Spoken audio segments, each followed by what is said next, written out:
How y'all doing? I'm here to teach you how to clean and cook your chicken. All the instructions I'm going to tell you, you have to follow exactly how I say it. And if you don't, you're going to mess everything up. So pay close attention. So the first thing you want to do is fill your sink up with warm water. Then you get your bag of chicken. But you don't just pour your chicken in there. The thing you want to do is grab some Lysol.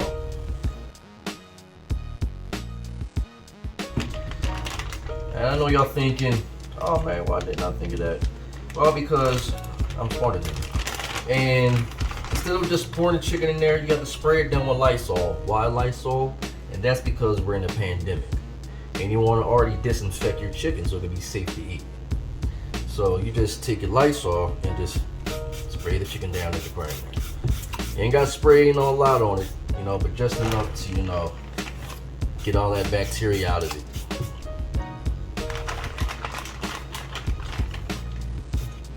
And you can use the lemon Lysol because you want your chicken to have that lemony, if that's a word, flavor. There you go. Just spray it all down. It's alright. It's safe because it says it's an all-purpose cleaner. So this is one of the purposes I'm using it for. There you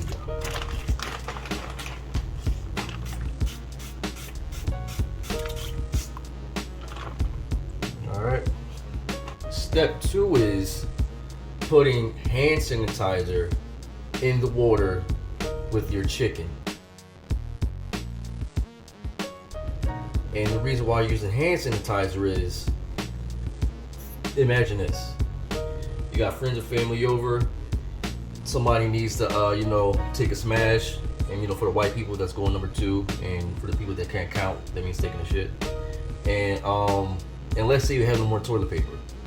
So now they come back to the dinner table with all this melted Snickers on their fingers, and they're digging inside the same chicken that you're digging into, to eat. And usually you will feel uncomfortable, but since you know that you have hand sanitizer on your chicken, whatever's on their hands is automatically going to wipe away and disinfect all that melted Snickers. Alright, so you take hand sanitizer and, just to play it safe, just dump it all in there. Yep, just dump all that hand sanitizer in there.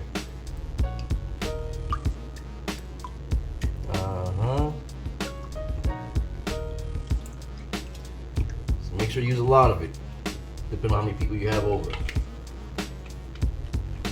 Alright, here we go. See, and then on it, I don't know if the camera will even show it, but it says for external use. As you can see, I'm not using it inside of the chicken. So, that is step 2. Here's the third step. And since it's an obvious step, we're going to use the terminology, 2 and 2 give you 4. And that next step is using dish soap.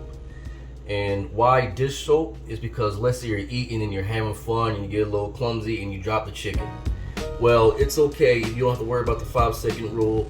You already have the chicken that's clean with the dish soap.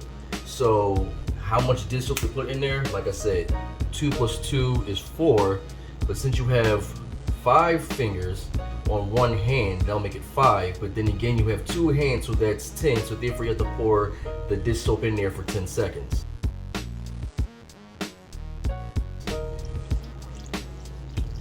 One,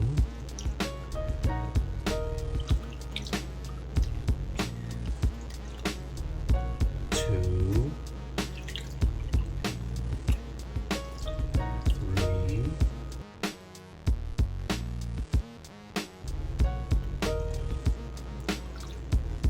4. Let's just assume it's 10. So that's the third step.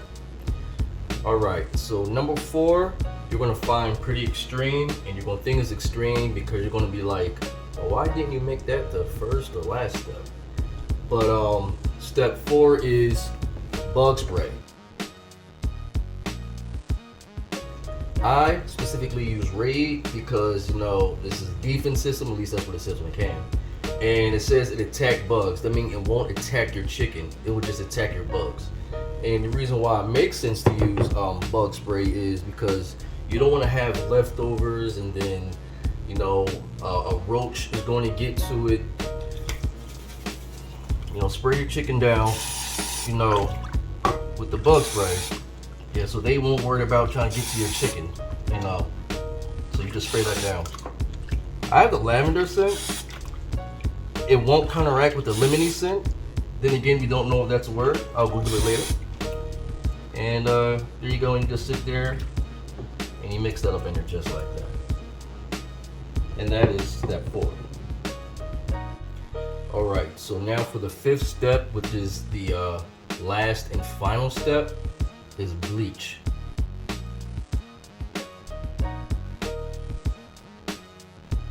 Yes, I said bleach. That's doing the, you know, the most for it is like the cherry on the top, and it is safe to use.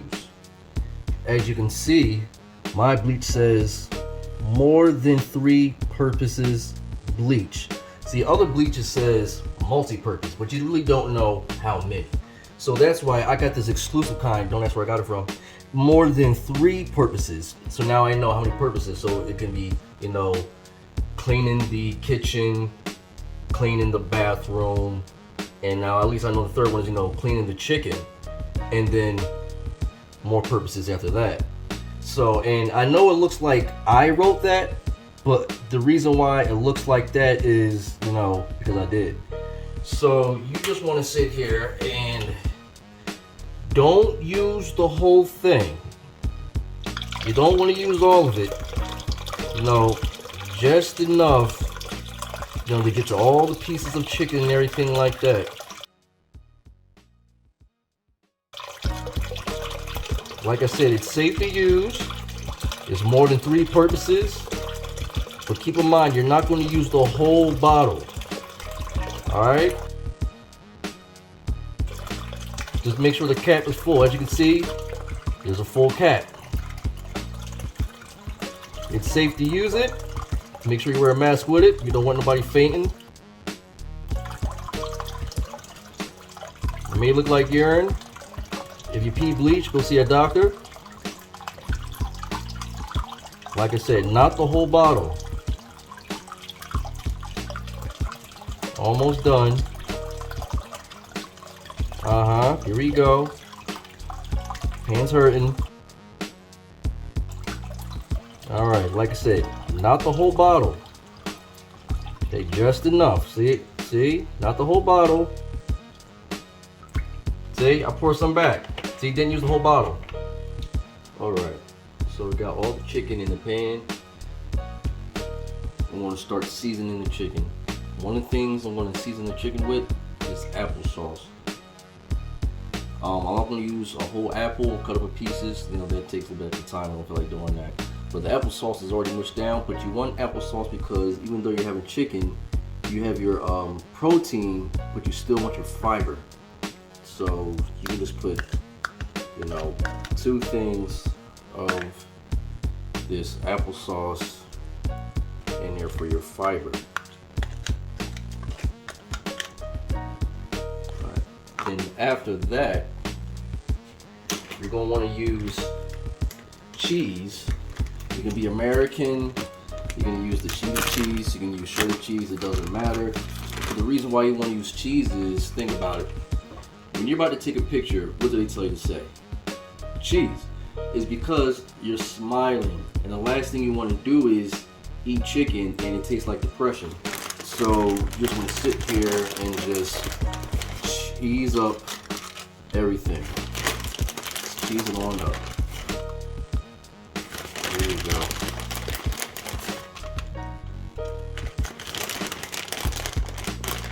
Alright. That's enough. Now, the next thing that you want to use is French fry seasoning. So we're going to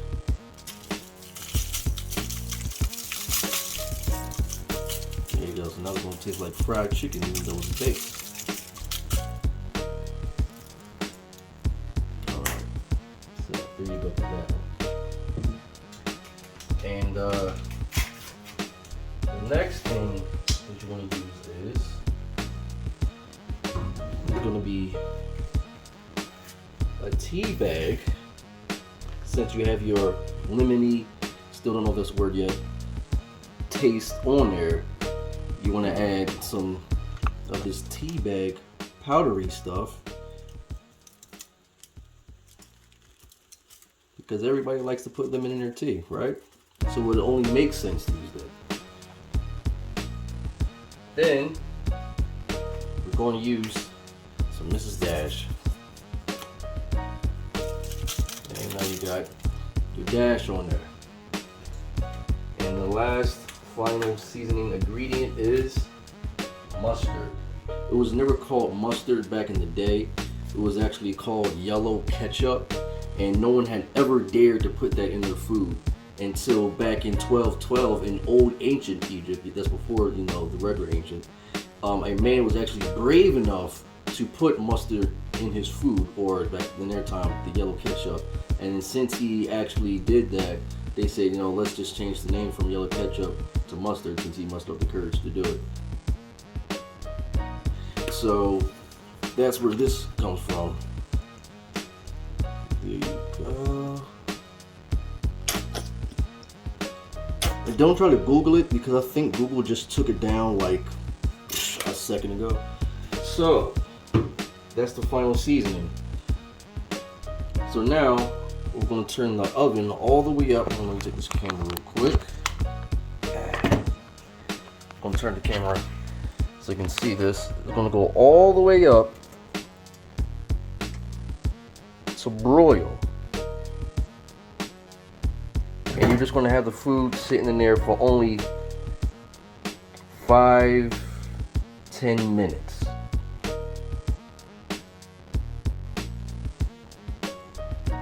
Minutes at the most if you want it perfect. Okay, so the oven is done heating up. You can slide the food in. 10 minutes at the most if you want it perfectly done. And we'll see how it turns out. Stay tuned. 3 hours later.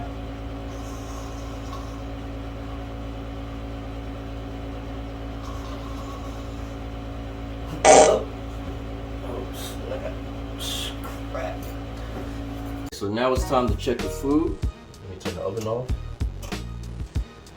and see how it turned out.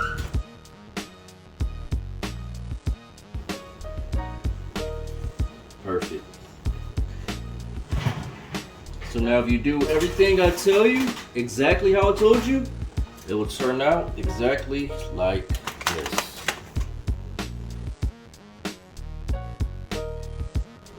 Yeah, look at that. Perfect.